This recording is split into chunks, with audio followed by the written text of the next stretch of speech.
কিন্তু বাস্তবতা হচ্ছে কোনো অরাজনৈতিক বিষয়ে যদি রাজনীতি ঢুকে যায় বা আমাদের কমিউনিস্ট পার্টির নেতা মুজাহিদুল ইসলাম সেলিমের ভাষায় যদি বলি যে রাজনীতির ভিতরেও যদি পলিটিক্স ঢুকে যায় তখন যেই পরিণতিটা হয় আমরা এখন ওই পরিস্থিতিতে আছি।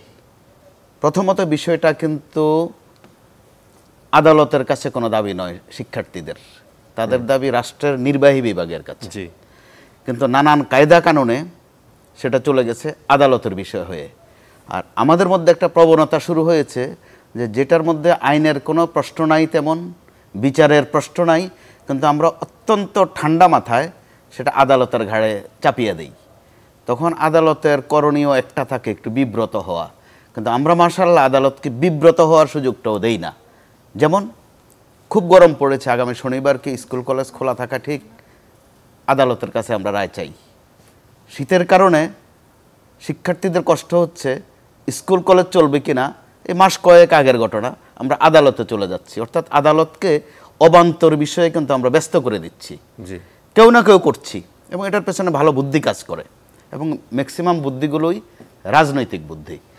এই কোটা নিয়ে শব্দগুলো আপনি দেখেন, নাম ছিল কোটা সংস্কার আন্দোলন, কিন্তু পরবর্তীতে উচ্চারণ হওয়া শুরু হলো কোটা বিরোধী আন্দোলন, পরের শব্দ হলো কোটা বাতিল আন্দোলন, গত দুদিন থেকে আরেকটা শব্দ এখানে বৈষম্য বিরোধী আন্দোলন, যেটা একুরেট শব্দ। অর্থাৎ আসলে কোটা সংস্কার করার দরকার আছে কিনা মূল বিষয় সেটা। তো আমাদের এখানে ক্ষুদ্র নৃগোষ্ঠীর জন্য 1% কোটা আছে, প্রতিবন্ধীদের জন্য 5% কোটা আছে, ভৌগোলিক কোটা বা জিওগ্রাফিক্যাল কোটা যেটাকে বলে জেলা কোটা ওখানে আছে 10%, নারীদের জন্য আছে 10%। মুক্তিযোদ্ধার সন্তান, তো সন্তান বলতে এখন কিন্তু ছেলে মেয়ে না, নাতিপুতি, তাদের জন্য আছে 30% কোটা। চোখটা কিন্তু ওই 30%-এর দিকে, যেটা ইনিয়ে বিনিয়ে বলছেন, কিন্তু আজ দুদিন ধরে অনেকটা খোলাসা করে বলছেন। মোট 56% কোটা। তো শুনতেও সংখ্যাটা কিন্তু খুব একটা সুন্দর লাগে না। আবার আগের বার যখন কোটা সংস্কার আন্দোলন নামে শুরু হলো তখন কিন্তু একটা বার্গেনিং হয়েছিল যে যেহেতু এটা এই কোটাটা পূরণ হয় না, কিন্তু মুক্তিযোদ্ধার সন্তানের কোটাটা পূরণ হয় না, অনেক অসম্পূর্ণ থাকে, তাহলে তাদের প্রতি এই দায় বা তাদেরকে আমরা এভাবে চিহ্নিত করব কেন?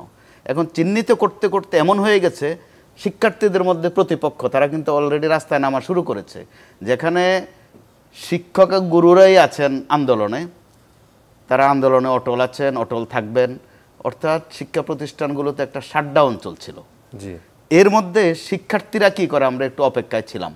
তো এই অপেক্ষার মাঝপথেই কর্মকর্তা এবং কর্মচারীরা শিক্ষকদের পক্ষ নিয়ে নিলেন, কারণ ওখানে একটু লাভ লোকসানের বিষয় আছে, অঙ্ক আছে, অর্থাৎ লাভের অঙ্ক, যেটাকে তারা পেনশনের কারণে অর্থাৎ ব্যক্তিগত অথবা পেশাগত চাওয়া পাওয়ার বিষয়ে তারা এক হয়ে গেলেন।